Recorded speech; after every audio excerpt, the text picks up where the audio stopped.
Good evening. Welcome to Inside City Hall for Tuesday, November 25th, 2025. I'm Errol Lewis. After agreeing with most New Yorkers that child care is too expensive, Governor Kathy Hochul and Mayor-elect Zohran Mamdani have promised to beef up government programs so that families who want child care can get it. But many plans are estimated to cost billions of dollars statewide, and it will be a challenge for the governor to come up with a solution without raising taxes during an election year, while also helping Mamdani keep a campaign promise. Our State House reporter Bernadette Hogan joins me now for a closer look in tonight's top story. Good evening, Bernadette. Good evening, Errol. So these are promises that the governor is trying to deliver on as she's running for re-election in 2026, but also battling some problems with federal funding from the federal government, and as to whether or not she can fulfill her end of the bargain with Mayor-elect Zohran Mamdani's campaign promises. We are on a path to universal child care. A multi-billion-dollar promise from Governor Kathy Hochul. We've already invested $7 billion in child care, whether it was increasing the subsidies to go to families. But providing a program to every New Yorker who wants free child care is a different story. She'll be the first one to tell you that it can't happen overnight. Families shell out tens of thousands of dollars per kid annually. Hochul already expanded a tax credit, spends billions on vouchers covering 170,000 kids statewide up until age 13, and cuts bonus checks for workers. Now, with an ally and added pressure from the popular Mayor-elect Zohran Mamdani, she's drafting a plan. Where can they come together to shift resources from lower impact uses to childcare, and how can they work together to do that? Already, New York City offers free seats for 4-year-olds and most 3-year-olds. Mamdani wants the city to pay for babies' care starting at 6 weeks old, up until they're 5 years old. The price tag, around $6 billion annually. Maybe partnering with businesses, maybe tax credits. You have to decide how much money you have to put into it and what's the most cost-effective way to serve people in need. Counties outside the 5 boroughs have programs. Many have wait lists. And many parents pay out of pocket or rely on family for help. Now, Hochul wants the state to set up universal care for 2-year-olds and phase it in. First, targeting lower-income kids. Sources say her goal is free statewide care up until age 5. Most families are like one event away from financial ruin because they have not been able to put money into their savings account because of the cost of childcare, right?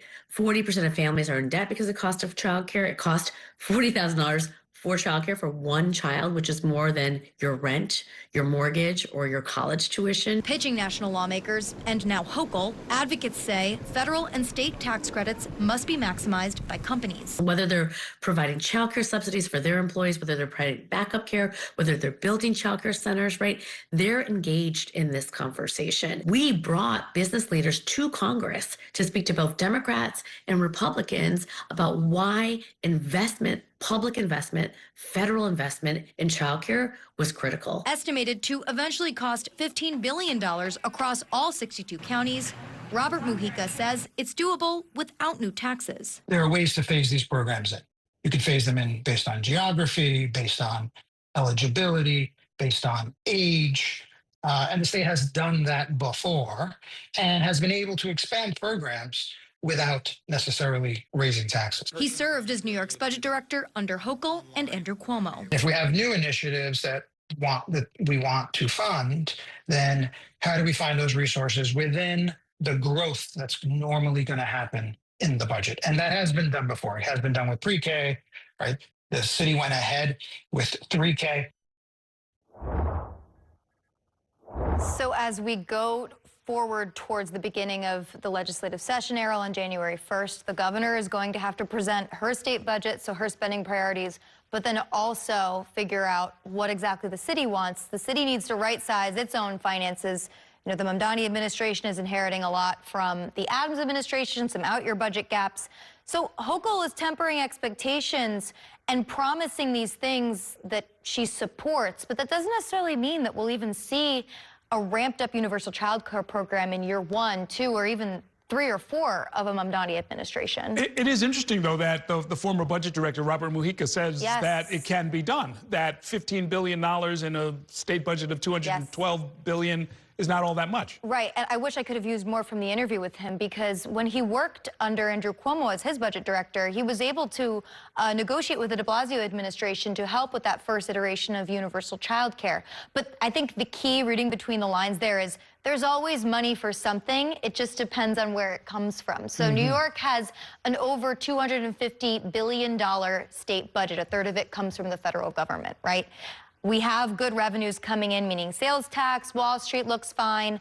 The problem is, how much of a hole do federal complications with the hospital system, right? How much is the hospital system going to come to the governor's office and say, listen, we can't keep up with this? Or, you know, especially those safety net hospitals, right, that rely on federal dollars and Medicaid money. So again, there's always money to go around. It just depends on how much there is to spend. Very interesting. Thank you, Bernadette. Some city council members are hoping to raise their salaries with a new bill that was introduced today, but any pay hike will have to wait. The legislation ran into some legal problems. Our Kelly Mena is here to explain what happened and why. Good evening, Kelly. Good evening, Aaron. Those hopes now dash amid those legal troubles. City council members and city electeds will have to wait one more year to see a pay bump. We need to be able to afford to live in the city. Plans for raising the salaries of the city's elected officials stalled this week amid legal concerns.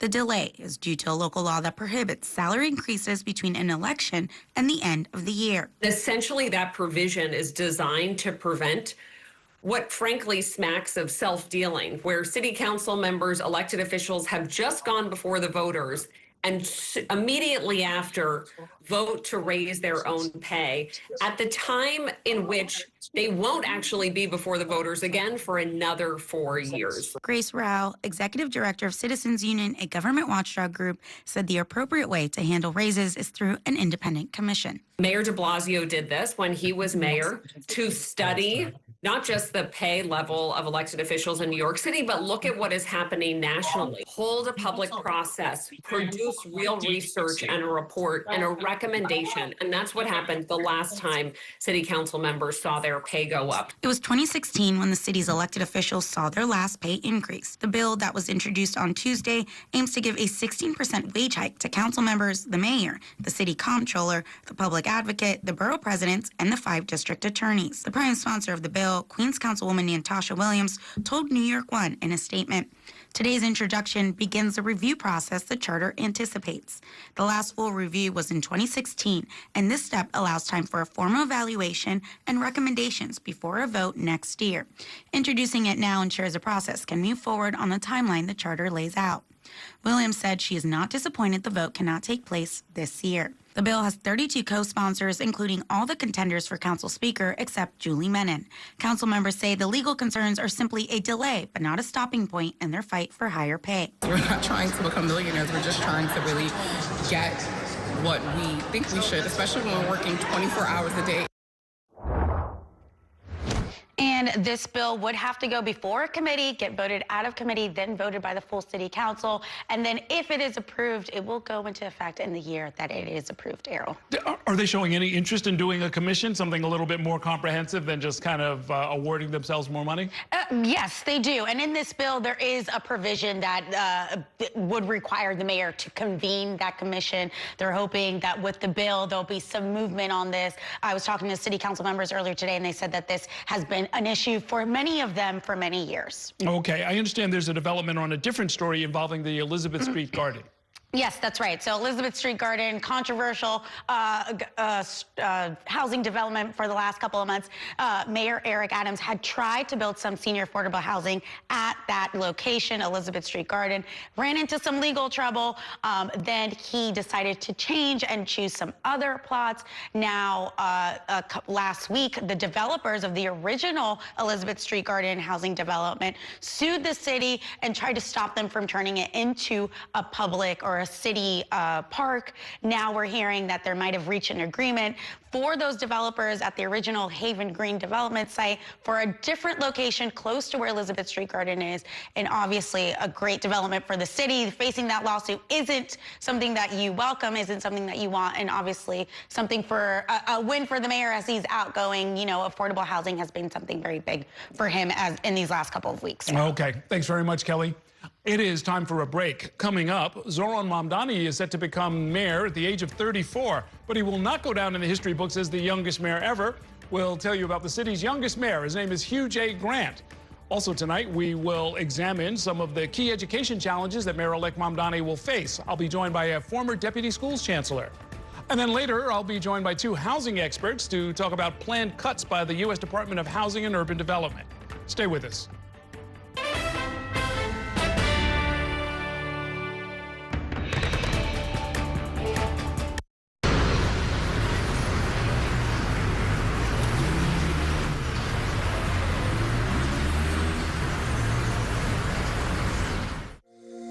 Every day tells a new story. At Mornings on One, we're dedicated to bringing you the stories that matter most to start your day with in-depth coverage of the day's developing news. I'm Pat Kernan. Here are the stories we're following this morning. And weather updates every 10 minutes. Some morning sunshine possible, clouds take over. It's our responsibility to get you the information you need before you head out the door. Mornings on One, weekdays starting at 6 on the Spectrum News app. Free for Spectrum customers.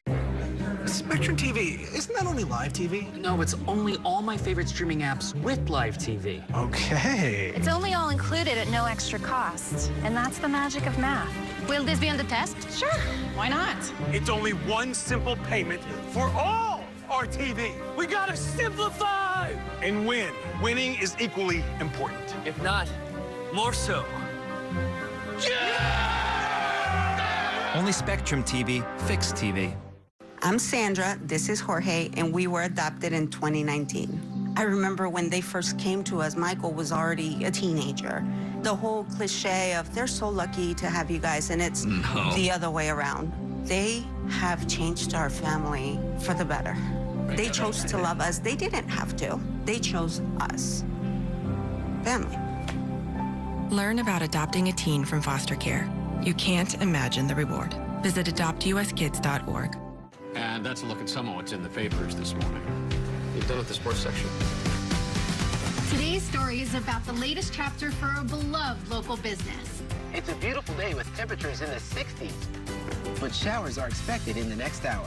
In a city that's always on the go, it's important to stop to hear the stories that connect us. The news that matters to New Yorkers. That's what brings us together. That's Mornings on One. Weekdays starting at 6. Exclusively on Spectrum.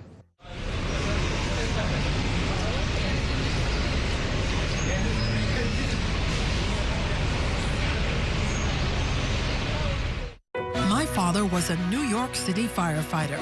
My mission, like his, is to serve New Yorkers in a city that doesn't stop when the sun goes down. Being with New York One since the beginning, I'm now honored to join you even earlier each weeknight.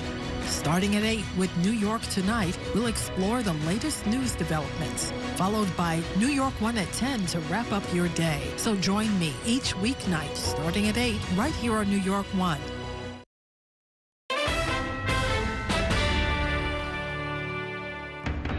Welcome back to Inside City Hall. A day after a judge threw out a federal fraud case against Letitia James, the state attorney general continued her legal push against the Trump administration in an entirely separate matter. She has joined a multi-state lawsuit that is fighting cuts to a housing program for the homeless. Our Ayanna Harry joins me now with more on that. Good evening, Ayanna. Good evening, Errol. It's considered a bridge between living on the streets and a better life. The Federal Continuum of Care program funds supportive housing initiatives all across the country and right here in New York City. Now the Trump administration is looking to significantly scale the program back.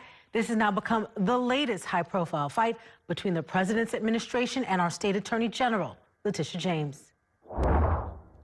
Myself, I've gotten over 400 people off the streets into permanent housing, most of them in permanent housing now. I don't want to get calls from them saying that they're going back to a shelter. Fighting federal funding cuts. Tuesday, State Attorney General Letitia James announced New York is one of 19 states now working to stop the Trump administration from slashing $3 billion in permanent housing assistance for the homeless. This is probably one of the scariest times for homeless and vulnerable people than ever before. The Department of Housing and Urban Development recently rolled out new conditions for its Continuum of Care program, which would significantly reduce funding for supportive housing programs run by local nonprofits across the country. According to the State Attorney General's office, the changes would leave 5,000 households in New York City in jeopardy. Former homeless New Yorker Shams DeBaron. It costs more to place people in shelters. It's costing us more in emergency room visits and all those other things than it does to keep people permanently housed. On Fox Business last week, HUD Secretary Scott Turner insisted the Continuum of Care program was broken.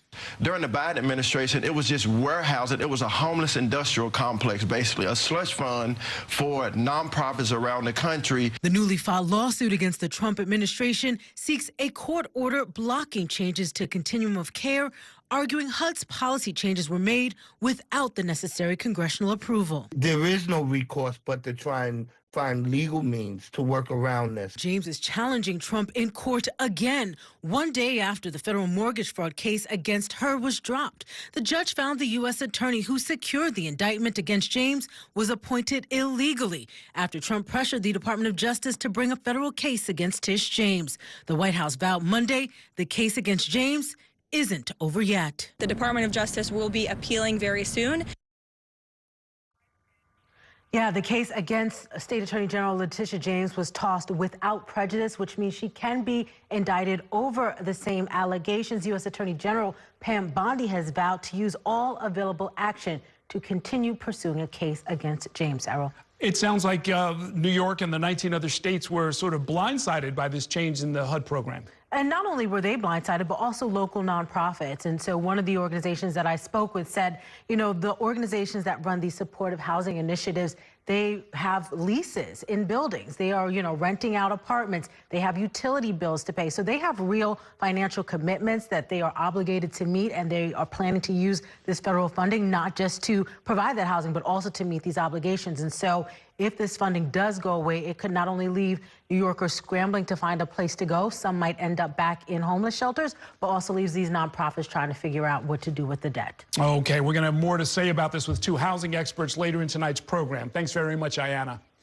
When 34-year-old Zohran Mamdani is sworn into office on January 1st, he will become the second youngest mayor in our city's history. The youngest was Hugh J. Grant, who became mayor back in 1889 at the age of 30.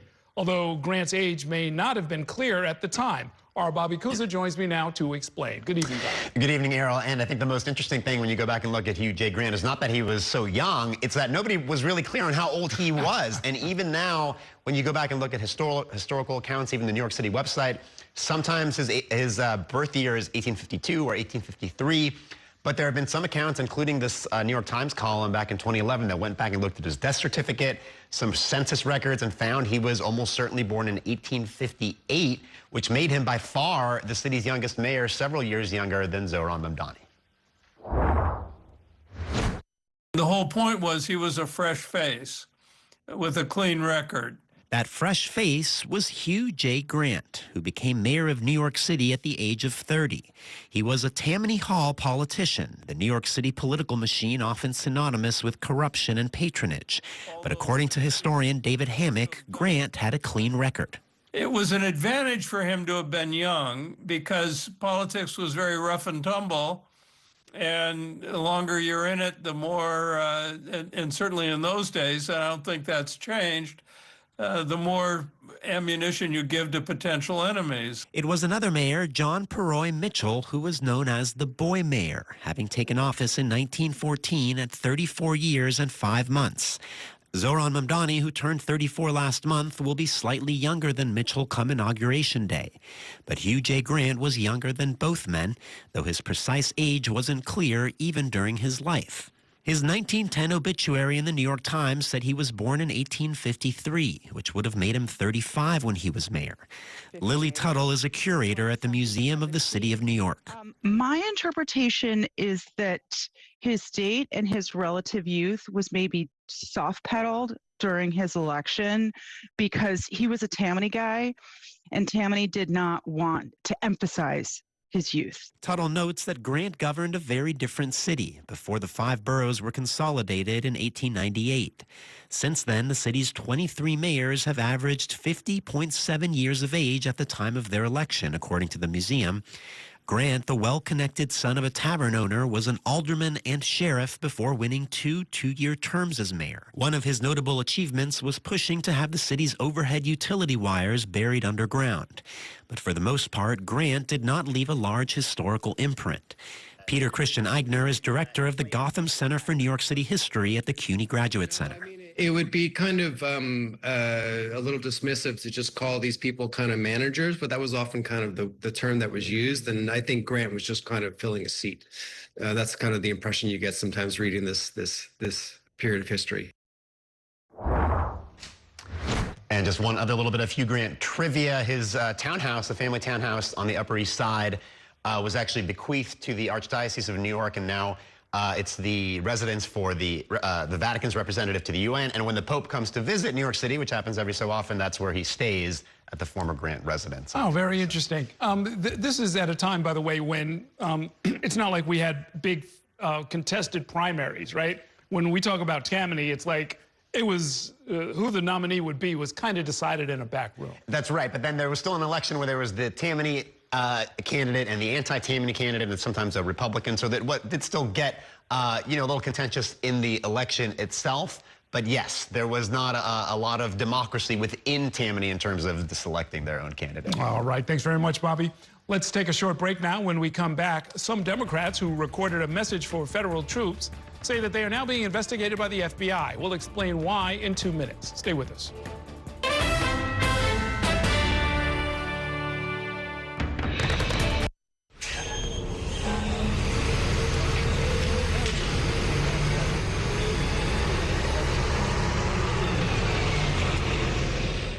At Spectrum News, we're committed to strengthening the fabric of local communities through our reporting, with stories that inspire and news that matters on your smart TV and connected devices, streaming live 24/7, plus on-demand weather forecast to help you stay prepared. It's all there as you step outside with the Spectrum News mobile app, keeping you informed and in the know throughout your day. Spectrum News, free with your Spectrum subscription, exclusively for Spectrum customers, now available on your favorite devices. It's only a game. It's only a little rivalry. It's only a ritual. When I come home and a few generations. You're always there. And only Spectrum TV includes all your favorite streaming apps with live TV at no extra cost. It's only a game. It's only everything. Mom was always organized, but she started forgetting to pay her bills on time. And she'd buy the same gifts over and over. Telling the girls about my Alzheimer's diagnosis was really hard. At first, we had our cries, but then we were like, okay, let's make a plan. Early detection gave us time to adapt together. It's so important for you to think about what you can do and making the most of what you have. If you or your family are noticing changes, it could be Alzheimer's. Talk about seeing a doctor together. From my time growing up in Queens watching New York 1 to my time reporting here, I've seen how quickly a story can change. At News All Day, we bring you the news as it's happening, from around the boroughs to local government to your neighborhood. Because our city never stops moving. 3, 2, 1. Hi, I'm Shannon Ferry with the day's developing stories. But first, stay up to date and informed with News All Day, weekdays from noon to 4.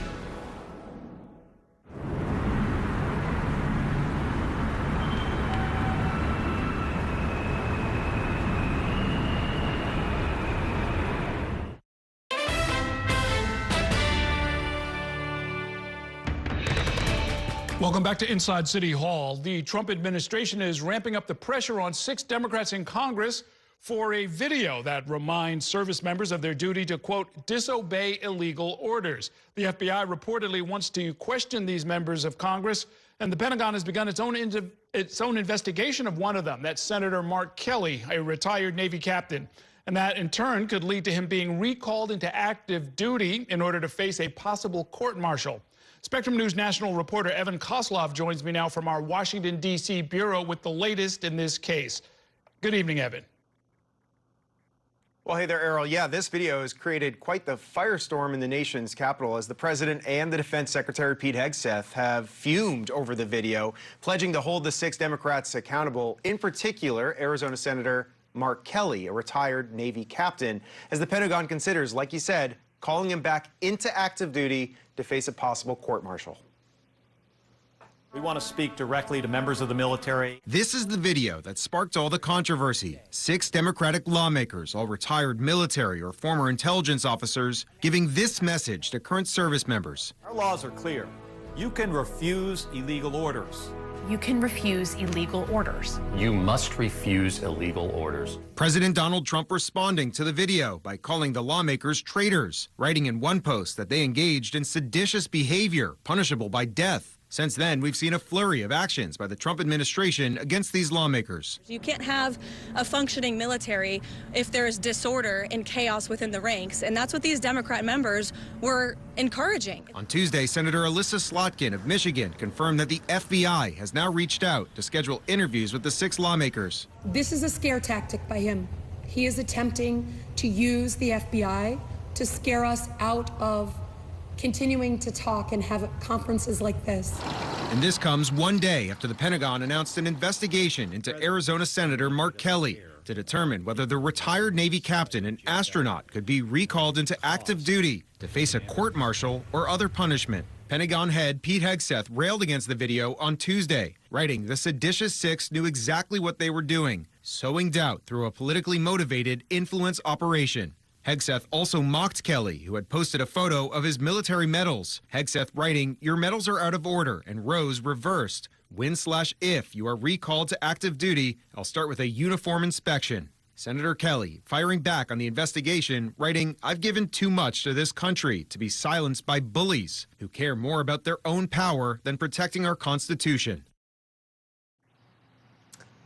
All right, now Kelly is the only one of the 6 Democrats that's being investigated by the Pentagon. That's because he's the only one who retired as a member of the military, which leaves him subject to military law. And Errol, just into the newsroom, we got our hands on a memo right here from the Secretary Hegseth saying that he wants to get briefed on Kelly's review by December 10th, so about 15 days.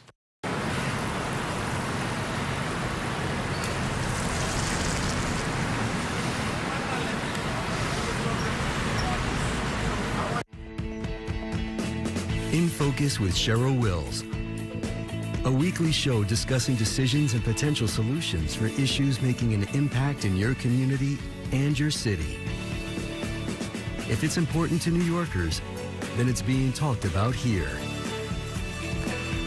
In Focus with Cheryl Wills, Sunday mornings at 10:30 on New York One.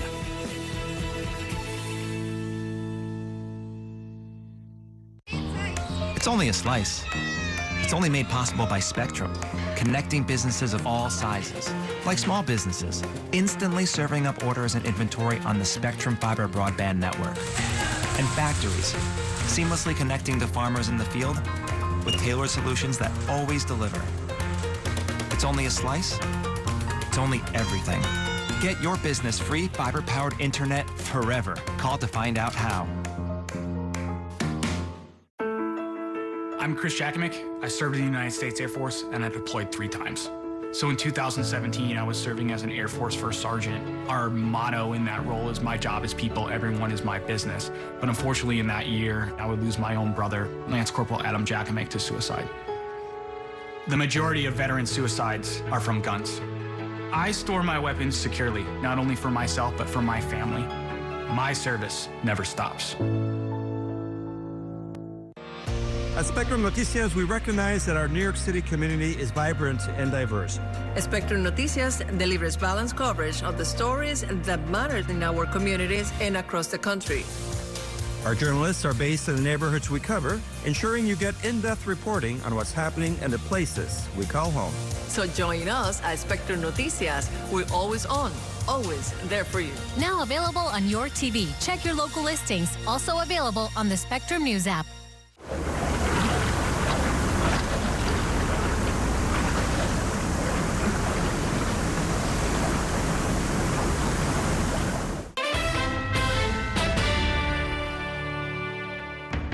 Welcome back to Inside City Hall. Mayor-elect Zohran Mamdani is inheriting the largest public school system in the nation, and his inauguration comes as the city's public schools continue to comply with a state law that mandates smaller class sizes between 20 and 25 students.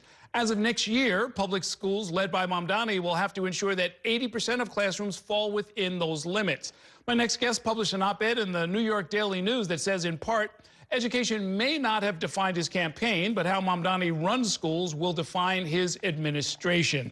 Joining me now to talk more about all of this is Shale Polikow-Saransky. He's the president of the Bank Street College of Education and a former deputy chancellor of our school system. Great to see you. Thanks for coming in. Yeah, it's great to be here. Before we do anything else, explain the connection between Bank Street, the college that you run, and the Bank Street School, which a very young elementary school Zohran Mamdani attended. Yeah, Bank Street runs a school for children starting at 1-year-old up to 8th grade, and Zohran was a student there when he was in elementary school. I actually have a funny story.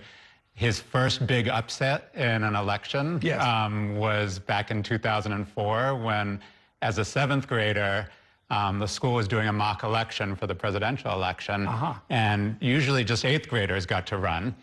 He convinced the teachers to let a 7th grader run, and one powered by the youth vote, upsetting the establishment back then. I love it. I love it. I love it. That's a great story. A great origin story. I want to ask you about this op-ed. What you're mentioning is that to meet this class size mandate, which has in some cases been treated as a budgetary problem, as a logistics problem, you're saying it's an opportunity, and that using an internship/apprentice model, you can get someone in who's not just a teacher's assistant, but somebody who's really learning how to do it, a junior and a senior teacher together. It both helps with the teaching and also helps meet the class size mandate. Exactly. I mean, we can treat this as a crisis, and that's what a lot of times when there's teacher shortages, cities and states around the country do. What you end up doing then is bringing in lots of underprepared teachers, and that doesn't help anyone.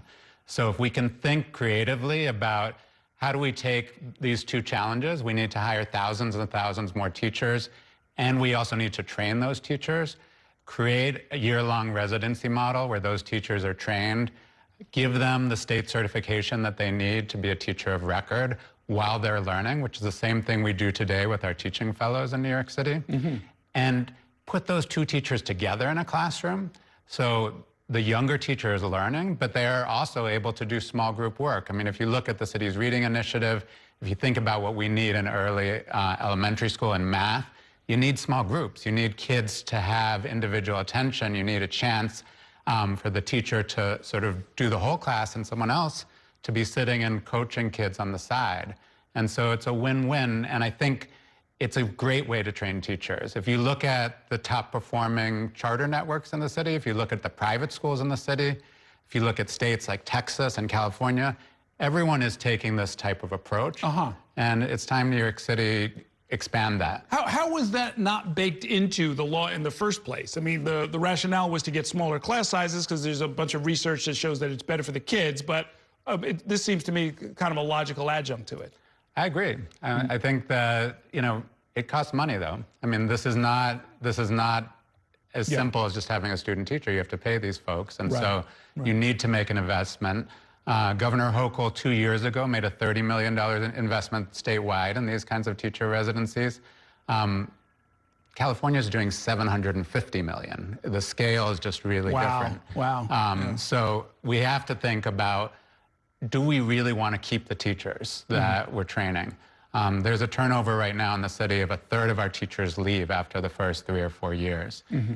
We're paying for those people to get trained often, and then they go. So if we actually create a pathway into teaching that gives you a lot of support as you're learning and a lot of coaching, these residency type models keep 90% of the teachers 5 years later. Okay, well worth looking at. I hope the transition team and everybody else will take a look at it.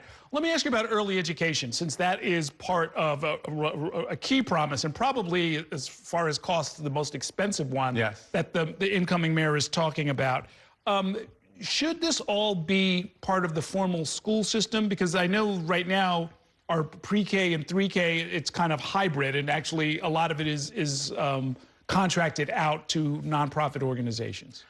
Look, so the amazing thing that Mayor-elect Mamdani is proposing is to start working with babies and toddlers. So from birth to 3 years old is the time when young children's brains are developing the fastest.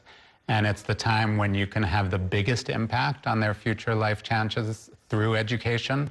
We see in the data, it's scary, at 18 months old, already the kind of racial and socioeconomic achievement gaps that you see in 8th grade and in high school are present at that age. I mean, they're barely crawling at that point. Right, but our brains at that point are learning language, they're learning social emotional skills. So this is not just a pocketbook issue, this is a chance to actually impact educational equity in our city for the future. And so in order to do that, you really need to provide supports for the educators that are going to work with those children.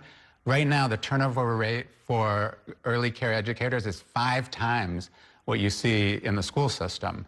And the reason why is that they're not paid well enough. They make less than you make as a dog walker in New York City or at Starbucks. And so people don't stay in those jobs. So one of the proposals, and the reason it's expensive, is to bring the salaries up closer to what you have in the public school system. That is going to mean partnering with existing providers who are in nonprofits, who are working out of their homes. There are many small businesses. If you go through any neighborhood in New York City, you'll see little signs of home daycares. Those are really talented providers often, but they don't get much support. And they need both the sort of economic support to get a fair wage so that they can stay in this work, but they also need an opportunity to learn about brain development, early language development, and the things that are going to accelerate learning for young people so that when they eventually enter our school system, everyone is entering on the same footing. One way or another, it sounds like you're talking about professionalizing what I guess used to be called family daycare. Yeah. Yeah. Would we be breaking new ground with this? Are there other states or jurisdictions that have had success with that? This is the largest jurisdiction ever to take on a Birth to 5 initiative. I mean, there are great models out there. Washington, D.C. has been doing really good work over the past 10 years. They actually invested in pay parity and have had really good results. But this is one of the most ambitious proposals. And, you know, interestingly, this is something that we should see in every city and state. It's a bipartisan issue. You see Republican governors and Democratic governors investing in early childhood because most parents are working. They need a place that's safe and high quality for their kids to be while they're at work. Does it need to be universal? Should it be means tested? How should it be figured out? Because it's going to be, it sounds like, tremendously expensive. Look, we had this debate around pre-K in the city, should it be universal? And what we saw when we made it universal is it created a different level of investment in our city and our schools for everyone. So, you know, there are lots of ways to cut this, but the power of making this a public good, making it available to everyone, is that everyone shares in the responsibility to maintain it. And this is, I mean, this goes, I mean, this is a little bit outside the K through 12 experience that you're an expert at, right? I mean, do we have good, solid materials and training paths and methods to show people how to become educators on birth through 5? We do. Actually, Bank Street has been training infant and toddler teachers for decades. It's one of our specialties, and it is something that CUNY does as well. And it is, you're right to say that it's not as common as training K-12 teachers because, again, there's no requirement that people get trained. And so there isn't the same kind of support. But if we invest in that support, we have great models for it. Okay, this sounds very, very interesting. I hope your former alum will be listening to some of these ideas. Thanks a whole lot for coming in. All right, thanks. All right, it's time for a break now. When we come back, a group of state attorneys general is urging Congress to not block states from passing artificial intelligence laws. We'll explain why in 2 minutes. Stay with us.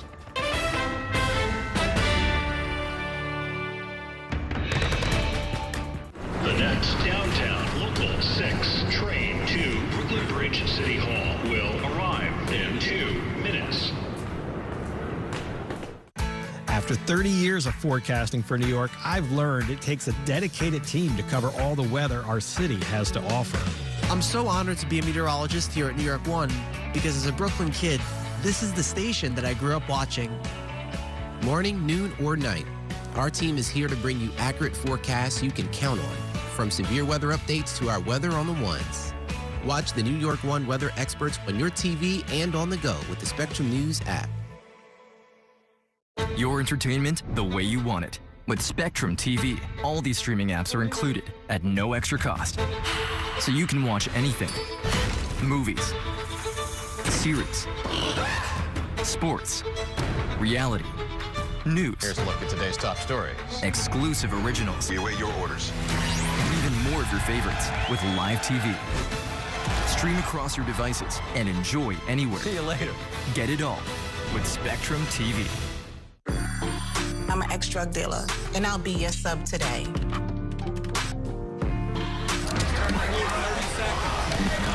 2 milligrams of fentanyl can be lethal.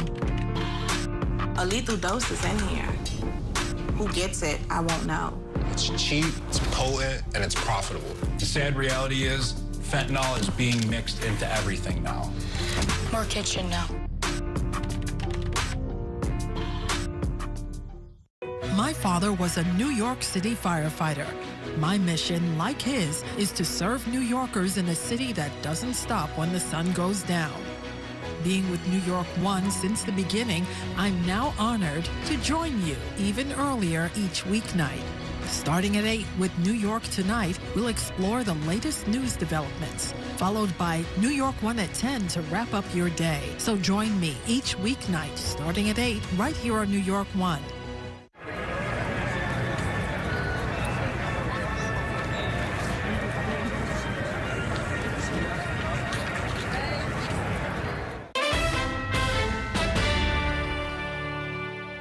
Welcome back to Inside City Hall. State Attorney General Letitia James today led a bipartisan coalition of 36 attorneys general in urging Congress to reject language in the annual National Defense Authorization Act that would prevent individual states from passing or enforcing laws that govern artificial intelligence. Spectrum News Albany reporter Jack Arpey has more in this report. Attorney General Letitia James and a bipartisan group of attorneys general imploring congressional leaders in a letter to give states leeway to regulate artificial intelligence.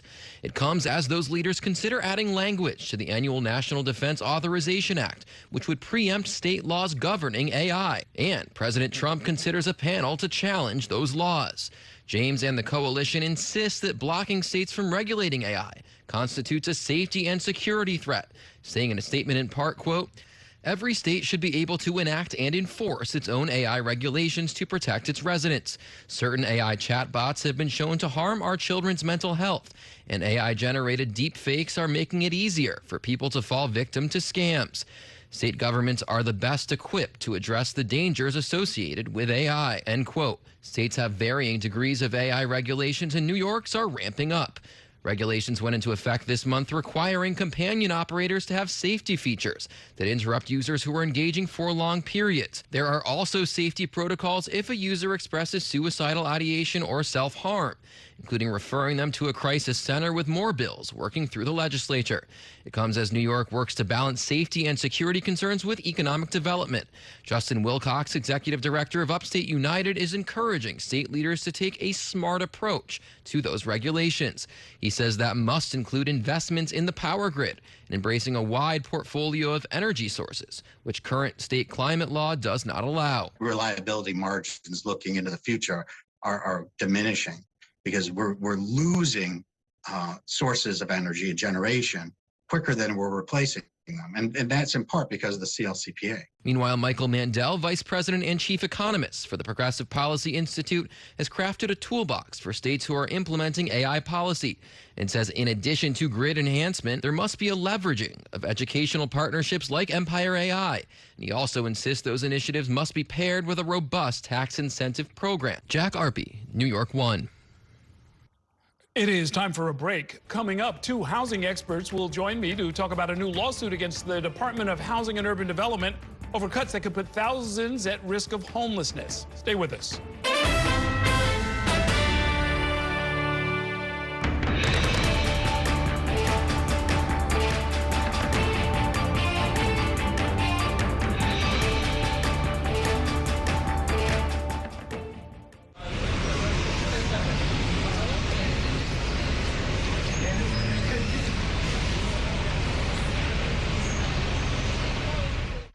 Here's the deal.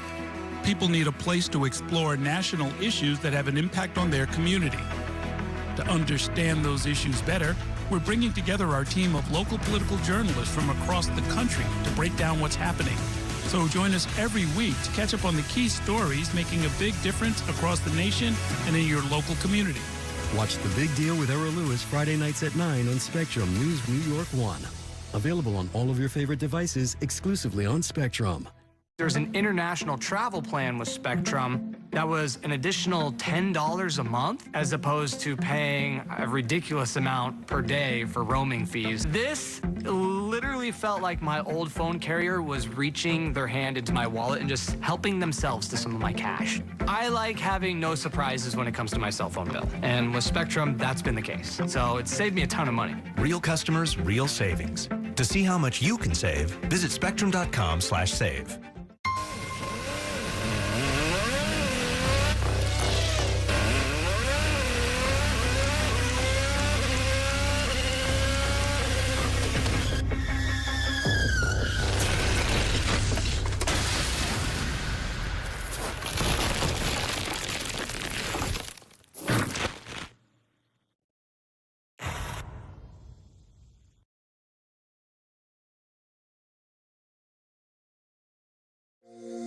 Every day tells a new story. At Mornings on One, we're dedicated to bringing you the stories that matter most to start your day with in-depth coverage of the day's developing news. I'm Pat Kernan. Here are the stories we're following this morning. And weather updates every 10 minutes. Some morning sunshine possible, clouds take over. It's our responsibility to get you the information you need before you head out the door. Mornings on One, weekdays starting at 6 on the Spectrum News app. Free for Spectrum customers.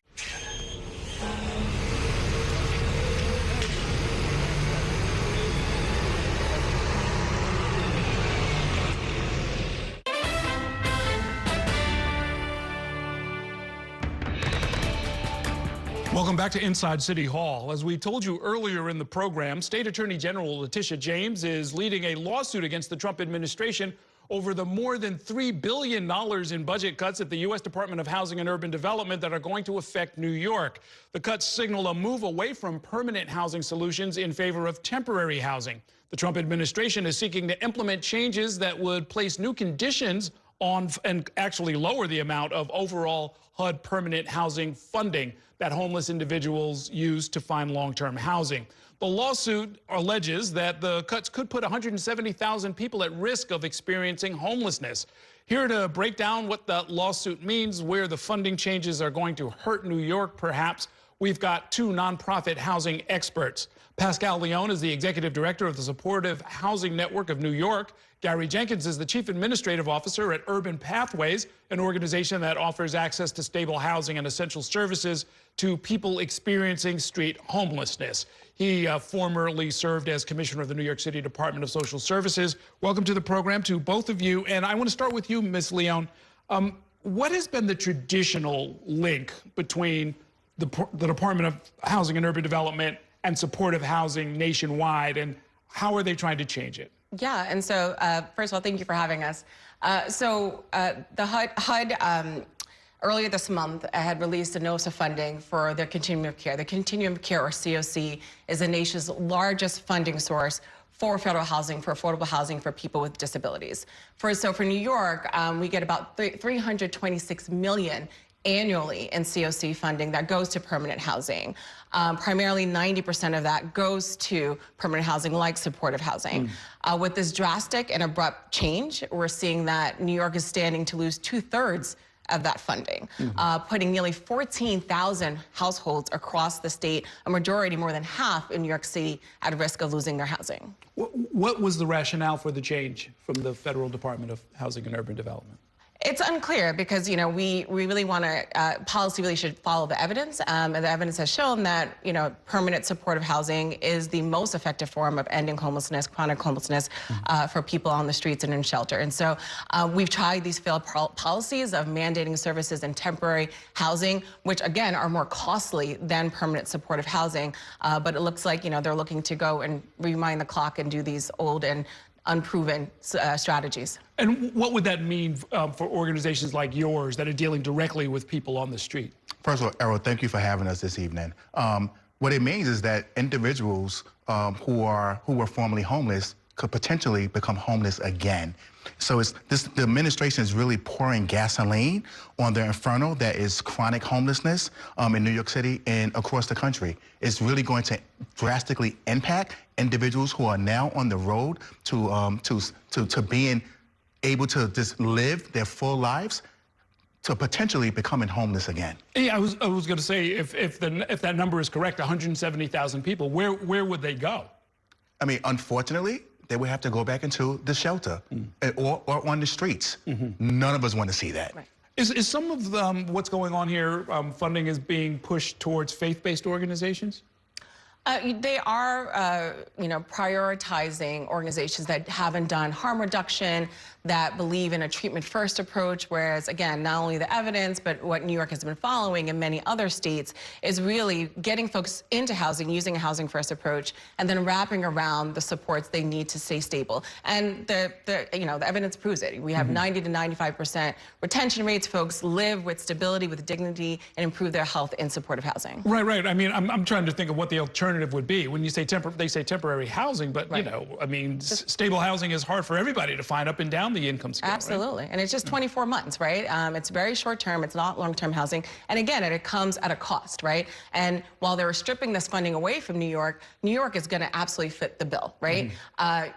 When we know about supportive housing, or we know about emergency shelters and people living on the street, in New York City, it costs about $240 a night to house a mother and her 2 kids in a shelter. Whereas in permanent supportive housing, where that family is paying rent and getting services, it costs just $70 a day. So at a fraction of the cost, and you're actually getting someone off the streets into a permanent housing. That's $70 a day, including the wraparound services? Correct. Wow.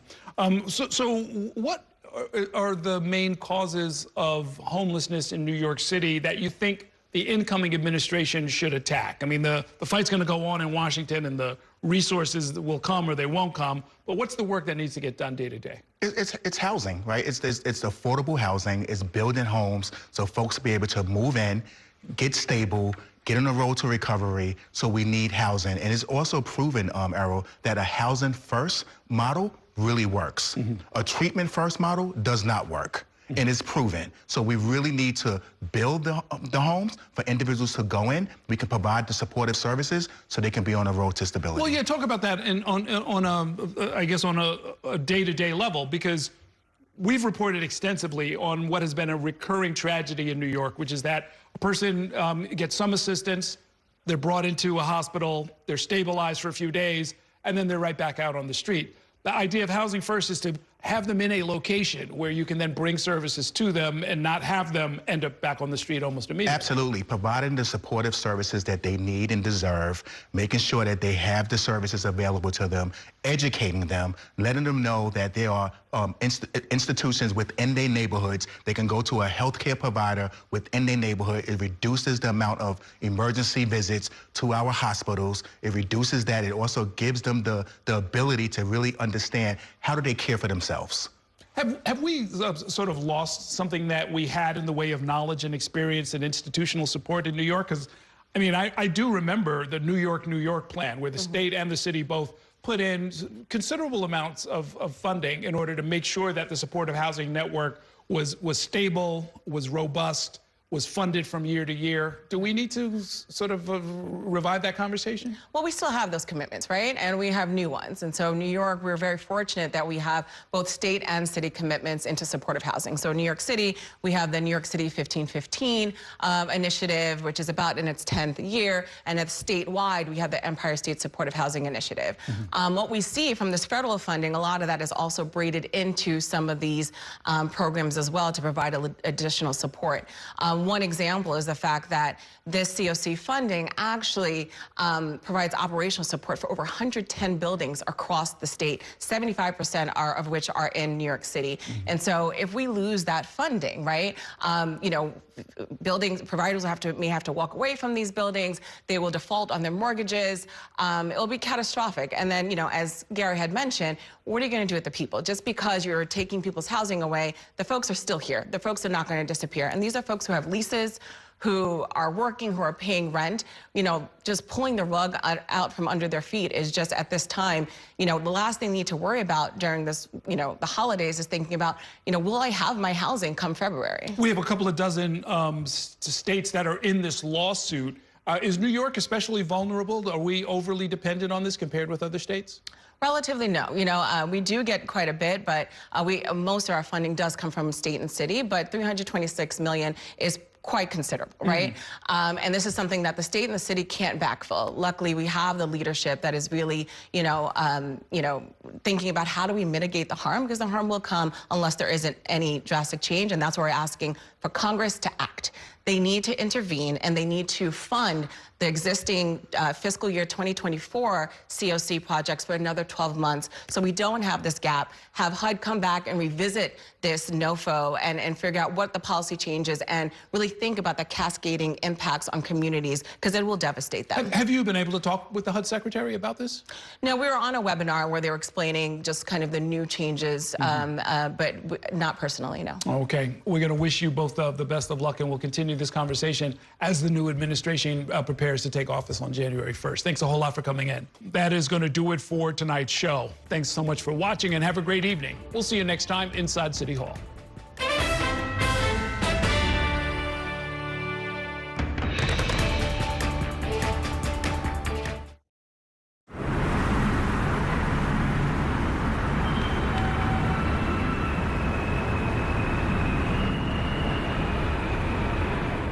And that's a look at some of what's in the papers this morning. You've done with the sports section. Today's story is about the latest chapter for a beloved local business. It's a beautiful day with temperatures in the 60s, but showers are expected in the next hour. In a city that's always on the go, it's important to stop to hear the stories that connect us. The news that matters to New Yorkers. That's what brings us together. That's Mornings on One. Weekdays starting at 6. Exclusively on Spectrum. Your entertainment the way you want it. With Spectrum TV, all these streaming apps are included at no extra cost. So you can watch anything. Hey, brother. Be careful. Movies.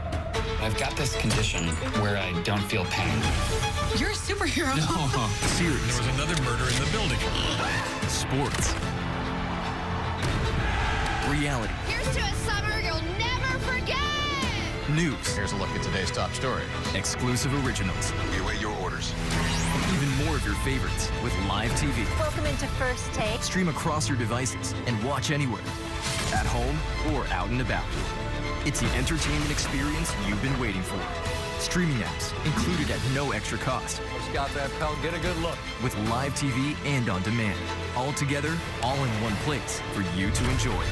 It's whatever kind of adventure we want it to be. Get it all with Spectrum TV. At Spectrum News, we're committed to strengthening the fabric of local communities through our reporting, with stories that inspire and news that matters on your smart TV and connected devices, streaming live 24/7, plus on-demand weather forecast to help you stay prepared. It's all there as you step outside with the Spectrum News mobile app, keeping you informed and in the know throughout your day. Spectrum News, free with your Spectrum subscription, exclusively for Spectrum customers, now available on your favorite devices.